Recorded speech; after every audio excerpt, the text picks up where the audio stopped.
વાલા વિદ્યાર્થી મિત્રો, વેલકમ ટુ માય ચેનલ. આપણે આગળ એક દાખલો ગણ્યો અને આજે બીજો દાખલો ગણીએ. એ દાખલાની અંદર વૈકલ્પિક રીત પણ છે. એ દાખલો આપણે બે રીતે ગણીએ. એક તો જે આપણે હમણાં 3 સ્ટેપ જે એ પ્રમાણે ગણીએ, અને બીજો આપણે આગળ એક સૂત્ર જોયું હતું સરેરાશ કલમનું. એ સરેરાશ કલમ પ્રમાણે પણ દાખલો ગણી શકાય. તો બંને રીતે એ દાખલો ગણું છું. તમને જે યોગ લાગે એ રીતે તમે ગણી શકો છો. તો દાખલામાં આપણને અલગ અલગ વિગત આપેલી છે, એટલે વિગત પ્રમાણે આપણે સમયનો ગાળો શોધશું અને ગુમાવેલ વેચાણ શોધશું. સૌથી પહેલા આપણે, તમને ખબર છે કે સ્ટેપ નંબર 1માં ગુમાવેલ વેચાણ શોધવું પડે. આમાં ડાયરેક્ટ ગુમાવેલ વેચાણ આપેલું નથી, તો આપણે દાખલાની અંદર આગ લાગ્યા તારીખ આપેલી છે. આગ લાગ્યા તારીખ છે 1/4/2011, અને એમાં 3 માસનો બાંયધરીનો સમય પણ આપેલો છે. એટલે આની અંદર આ તારીખમાં આપણે 3 માસનો સમય ઉમેરશું. એ સમય ઉમેરવાથી બાંયધરીનો સમય 1/4/2011 થી 3 માસ ઉમેરી દઈએ તો 30/6/2011 આવે. 2011 આવે, બરાબર. 3 મહિના ઉમેરી નાખે તો ગયા વર્ષનો એ જ ગાળો પાછો, બરાબર છે. ગયા વર્ષનો એ જ ગાળો કયો થાય? આ જ થાય, બરાબર છે. ગયા બે ખાલી સાલ ફરશે. 1/4/2010 to 30/6/2010, બરાબર છે. તો આપણે વેચાણ સમય, બાંયધરીનો સમય આવી ગયો. જો બાંયધરીનો સમયનો ગાળો 1/4/2011 થી 30/6 3 મહિના ઉમેરે એટલે, અને પછી 1/4/2010 નો આગલા વર્ષનો છે, પ્રમાણિત વર્ષ, બરાબર. પ્રમાણિત ગાળો કહેવાય ને. તો એ આગલા વર્ષનું જે છે એ આપણે પ્રમાણિત 1/4/2010 થી 30/6/2010 નું વેચાણ આપણે જોઈએ. તો ગયા વર્ષનું વેચાણ દાખલામાં આપેલું છે 2010 થી. ગયા વર્ષનું વેચાણ 2010 થી દાખલામાં આપણે 1/4/10 થી 30/6 નું વેચાણ અહીંયા આપણે લઈ લઈએ. ગયા વર્ષનું વેચાણ 1/4/2010 થી 30/6/2010 કેટલું આપેલું છે દાખલાની અંદર? 2,03,000 આપેલું છે. 2,03,000 બાંયધરીના સમયનું વેચાણ. બાંયધરીનો સમય આપણે 1/4/11, બાંયધરીના સમયનું વેચાણ, બાંયધરીના સમયનું વેચાણ એટલે કે 1/4/11 to 30/6/11 એ આપણને આપેલું છે 70,000. તો આ બેનો તફાવત તમને ખબર છે, એને કહેવાય ગુમાવેલ વેચાણ. તો ગુમાવેલ વેચાણ અથવા તો વેચાણની ઘટ જે કહો તે 1,31,000 આવે. 1,00,000 માઇનસ કરશું તો 1,33,000 આવશે. તો વેચાણમાં ઘટાડો એ ગુમાવેલ વેચાણ તો ભલે, અને વેચાણમાં ઘટાડો જે કહો તે, વેચાણમાં ઘટાડો અથવા ગુમાવેલ વેચાણ જે કહો તે 1,33,000 આવે. હવે આપણે આ સ્ટેપ નંબર 1, સ્ટેપ નંબર 2માં આપણે ટકાવારી શોધવી પડશે, બરાબર છે. વેચાણ પર નફાની ટકાવારી. વેચાણ પર નફાની ટકાવારી, 2 ટકાવારી શોધવી પડશે. એ આપણે જોયું. એક શોધવી પડશે ચોખ્ખો નફો અને સ્થિર ખર્ચાની, અને બીજી શોધવી પડશે વીમા રકમ. તો ચોખ્ખો નફો અને સ્થિર ખર્ચાની દ્રષ્ટિએ જોઈએ તો એનું સૂત્ર શું છે કે નાણાકીય વર્ષનો ચોખ્ખો નફો, નાણાકીય વર્ષનો ચોખ્ખો નફો વત્તા સ્થિર ખર્ચા વત્તા શું થશે? વીમો લીધેલા સ્થિર ખર્ચાઓ, વીમો લીધેલા કે અમુકમાં વીમો નથી લે, વીમો લીધેલા સ્થિર ખર્ચા ભાગ્યા પાછલા નાણાકીય વર્ષનું વેચાણ ભાગ્યા પાછલા નાણાકીય વર્ષનું વેચાણ ગુણ્યા 100 આ એનું સૂત્ર છે. તો દાખલાની અંદર આપણને આપી દીધેલું છે પાછલા નાણાકીય વર્ષનો ચોખ્ખો નફો દાખલામાં આપેલો છે 70,000 રૂપિયા. કેટલા આપેલા છે? 70,000 રૂપિયા લખેલું છે. અને નફાનુસંધાન ખાતે સ્થાયી ખર્ચા 4500 છે, પણ એમાં 1000 સ્થિર ખર્ચનો વીમો લેવામાં આવ્યો નથી. એમાં દાખલાની અંદર સૂચના છે કે વીમો 1000 નો લેવા નથી આવે, તો આપણે 1000 બાદ કરશું. 4500 નું છે, પણ સૂત્રની અંદર આપણે વીમો લીધેલા સ્થિર ખર્ચા લેવાના હોય છે. જેનો વીમો લીધેલો ના હોય એના સ્થિર ખર્ચા લેવાના હોતા નથી. એટલે આપણે 4500 આપ્યો છે, એમાંથી 1000 આપણે શું કરી નાખશું? બાદ. કારણ કે 1000 નો વીમો લેવાનો લીધેલો નથી એમ દાખલાની અંદર સૂચના આપેલી છે. પાછલા વર્ષના નાણાકીય વર્ષનું વેચાણ આપેલું છે દાખલાની અંદર 7 લાખ રૂપિયા. કેટલું આપેલું છે? 7 લાખ. અને ગુણ્યા કેલ્ક્યુલેટરની મદદથી તો આમ ગુણી નાખો તો તમે કરશો તો એ થઈ જશે. ગુણ્યા 100 કરીને 10.5% આવશે. આ બધું ઉડી જશે. 7 × 5 = 10.5% થશે. એટલે 70,000 વત્તા 3500 કરશો, બરાબર છે. એની અંદર 7 લાખ ભાગ્યા કરશો, 100 એ ગુણી નાખશો તો 10.5%. એ દાખલાની અંદર એક હજી સૂચના આપેલી છે કે 1/1000 ઉત્પાદનની સુધારેલી પદ્ધતિથી 2011માં વેચાણ પર 2% નો વધુ નફો મળશે. 2.5% નો વધુ નફો મળશે. તો 2011 નું આપણે આ ગણ્યું તો એની અંદર શું કહે છે કે 2% વધારે નફો મળે તેવી સંભાવના છે, એવી સૂચના આપી છે. નકે તો આપણે આ દાખલાનું જે આ નાણાકીય નફાની ટકાવારી આવી તે આ બરાબર છે, પણ દાખલામાં હજી એક સૂચના આપેલી છે એમાં 2% નો વધારો થવાનો છે. મેં તમને પહેલાથી વાત કરી હતી કે ઘણી વખત આપણે આગ લાગે તે વર્ષ દરમિયાન આપણી પાસે સ્ટોક ઘણો બધો પડ્યો અને આપણો માલ સારો હોય તો ગયા વખત કરતાં પણ વધારે માલ વેચાઈ શકે છે.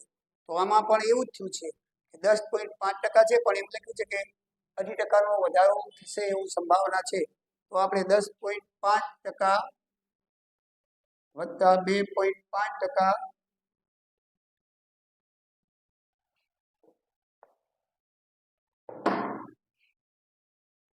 10.5% વત્તા 2.5% બરાબર 13% આવશે. કેટલા આવશે? 10.5 ને અઢી. આ 13% આપણું નફાની ટકાવારી આવશે વેચાણ પર. આ પહેલી ટકાવારી ધ્યાન રાખજો. દાખલાની સૂચના છે એટલે 2% ઉમેર્યા છે, કે ઉમેરવાની જરૂર હોય, જે સીધો જવાબ આવે તે જ લેવાનો હોય. તો 13% એટલા માટે ઉમેરે છે. બીજી ટકાવારી આપણે જોઈએ તો અહીંયા જોઈએ વીમાની રકમ ઉપર છે. તો વીમાની રકમ ભાગ્યા આગ લાગ્યા પહેલા 12 માસનું વેચાણ. આગ લાગ્યા પહેલા 12 માસનું વેચાણ. વીમાની રકમ દાખલામાં આપેલી છે 90,000 રૂપિયા. દાખલામાં દીધેલી છે. ભાગ્યા 12 માસનું વેચાણ પણ આપેલું છે 7.5 લાખ રૂપિયા. 7,50,000 અને ગુણ્યા 100. ગુણ્યા કેટલા કરશું? 100. તો આ જો આપણે છેદ ઉડાડી દઈએ તો 12% આવે. કેટલા આવશે? 12%. તો કયા ઓછા ટકા છે? 12%. આના 10.5% હતા પણ 2% ઉમેરીને 13% થઈ ગયા એટલે બધી. તો આપણે હવે 12% જે છે હિસાબમાં લેવા પડશે.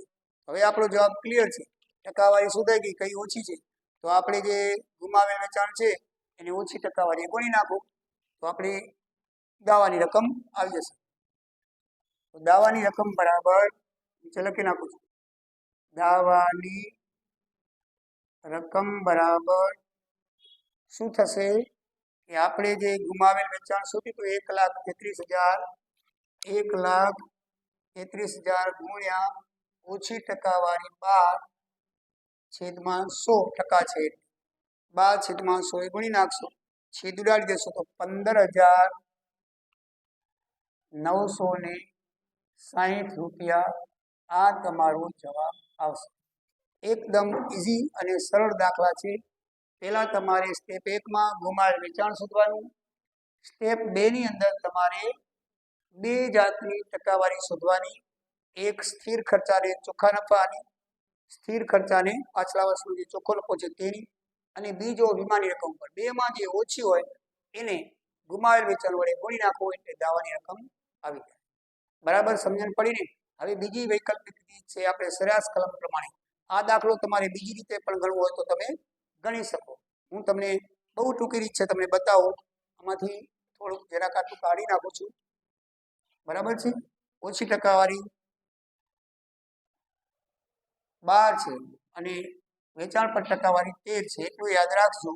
બાકી બધું આટલામાં જ પતી જશે દાખલો. પહેલું સ્ટેપ એમને મજા આવશે. બીજા સ્ટેપની અંદર દાખલો આપણે ગણવો છે તો દાવાની રકમ શોધવાની છે. તો દાવાની રકમ શોધવી હોય તો આપણે, કારણ કે સરાસરી કોલમમાં પહેલું દાવાની રકમ સૂત્રમાં આવે છે, તો દાવાની રકમ શોધવી હોય તો દાવાની રકમ બરાબર શું થશે? ગુમાવેલ વેચાણ ગુણ્યા ટકાવારી. શું થશે? ગુમાવેલ વેચાણ અથવા વેચાણમાં ઘટાડો. ગુમાવેલ વેચાણ ગુણ્યા આપણે સ્થિર ખર્ચાવાળી ટકાવારી ધ્યાનમાં રાખો 13%. ઓછાવાળી લેવાની નથી. તો બરાબર કેટલું આવશે? 17,290. જો હું વૈકલ્પિક રીત શીખવાડું છું, રીત નંબર 2, વૈકલ્પિક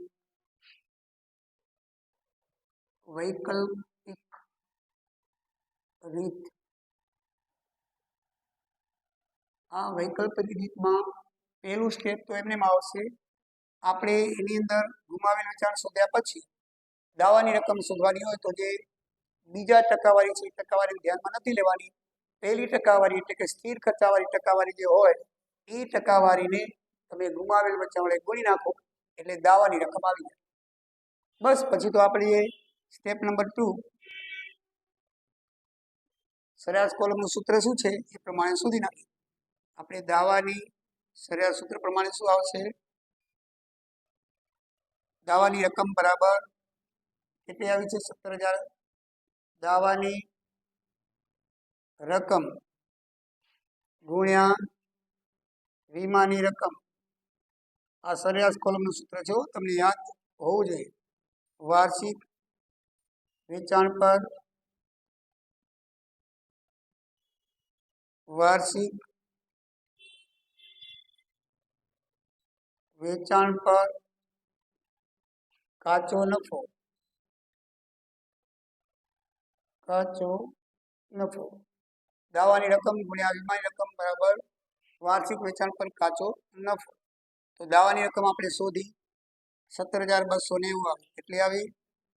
17,290 ગુણ્યા વીમાની રકમ દાખલામાં દીધેલી છે 90,000 અને વેચાણ પર કાચો નફો તો વેચાણ છે 7,50,000. એના પર કાચા નફાનો દર કેટલો છે? 13%.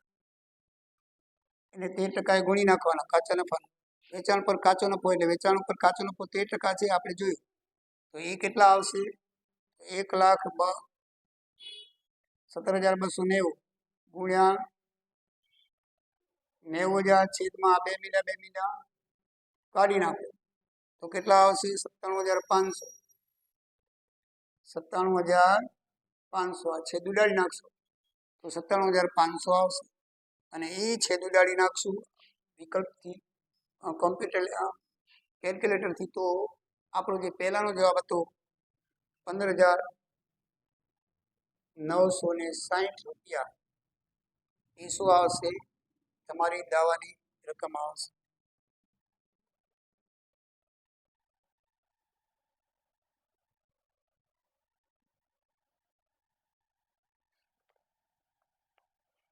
તો આ રીતે વૈકલ્પિકથી પણ તમે દાખલો કરી શકો છો. વીમા કંપની સમક્ષ મૂકવાની, આ દાવાની રકમ ને આ અલગ છે. આ વીમા કંપની સમક્ષ મૂકવાની દાવાની રકમ છે. વીમા કંપની સમક્ષ મૂકવાની દાવાની રકમ વીમા કંપની પાસે. વીમા કંપની